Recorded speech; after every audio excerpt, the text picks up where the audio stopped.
Pax vobiscum. Welcome back to the channel, and to another episode of the Treat of the Week. So this week's treat, we find ourselves in Las Vegas, Nevada. Now wherever I travel, I always make a point to try and discover different coffee shops, and when I was in Vegas, I found myself at this one called Gabi Coffee and Bakery. And as you sort of walk around here, you can see that the vibe here is a little eclectic in the decor, but it just adds to the ambiance of the place, the sort of perfect blend of cozy and industrial, if you will. And they don't just serve coffee, they have all sorts of different drinks. Teas, tea mixes, tea latte, anything you could possibly want from a tea or a coffee, and some special drinks mixed in as well. They also have their seasonal drinks as well, which are super fun. And they also do food at this sort of cafe, coffee shop, bakery mix, and I've had the food too, and it is absolutely delicious. It's a wonderful place to come and sit and chat with friends, a wonderful place to come and sit and read a book. As for me, whenever I find myself needing to do work while I'm in Vegas, I decide, today's the day. We're going to go and sit here for a little bit, and there are outlets and such so that if you want to bring your electronic devices, you can sit for a while and work on things. But I figured I would sort of showcase this coffee shop as I was sitting there and thought, this would be the perfect place for the treat of the week. So just sort of at the beginning there, you saw they played lovely music. I find it a little bit jarring sometimes to go to a coffee shop and maybe I'm just a bit biased, but it's blaring popular music of the time or rock or something, which to me, I think I've Pavloved myself, if you will, to associate coffee shops with jazz music or lo-fi or classical music, which for me, that's what I listen to when I want to get work done or relax. So I do appreciate that Gabi does play that music. But as you can see, Gabi here, the design is just so unique. They use a sort of greenhouse structure to house where they make the coffee or bring out plates for the bakery or for if you're ordering food, but it adds to the ambience of the place, doesn't take up too much space, and is part of the decor.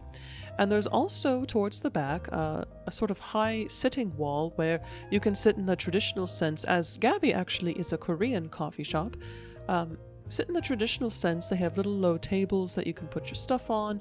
You take off your shoes and you go and sit, and it's very fun to sit there sometimes for a little bit and see how the place fills up, and people are just sitting around either working on homework or art or writing.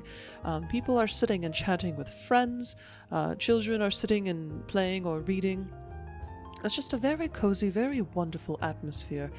And the treats that they have there, my particular favorite that whenever I find myself there is the Earl Grey tea cheesecake, and absolutely phenomenal. Not too sweet. They have a little chocolate on top where they've got their logo emblazoned on it, and that is also quite tasty. But it's just a wonderful environment and is truly a treat whenever I get the opportunity to go. So I figured what better treat to share with you this week than Gabi Coffee and Bakery. So I hope you all enjoyed this rather short video, shorter than most, but I do hope you enjoyed, and my goal is to discover more and more coffee shops wherever I go. They are my watering hole, if you will. A good coffee, a good environment, and a good book, and I am settled. So I hope you all enjoyed, and I also hope you all have, excuse me, I had a moment there, I forgot what I was saying. I hope you all enjoy the rest of your week. And just as a quick update, the next episode for The Moon Is Not Real is almost done. Like I've said before, I'm a one-woman operation. So once I collect all the materials together, it takes quite a while to truly put something together, and trying to put something together of quality. So I timed myself the other day, and for 2 minutes of usable audio, that is 2 minutes of the episode that I felt were finished, took me 2 hours. So it's quite the process, but this next episode is a little longer and a little more daring in sort of the experiment with sound that I'm doing. But I do hope you all enjoy it. I am hoping that it shall be released this Friday, but as with everything else, we shall see, because I speak things into existence and then life has a way of saying, actually, you know what, here's a bunch of things to work on. So again, have a wonderful week. I look forward to sharing the next episode of The Moon Is Not Real with you on Friday, and soon after that the next chapter of Character, the Grandest Thing in the World. Have a wonderful rest of your week. Pax vobiscum. Goodbye.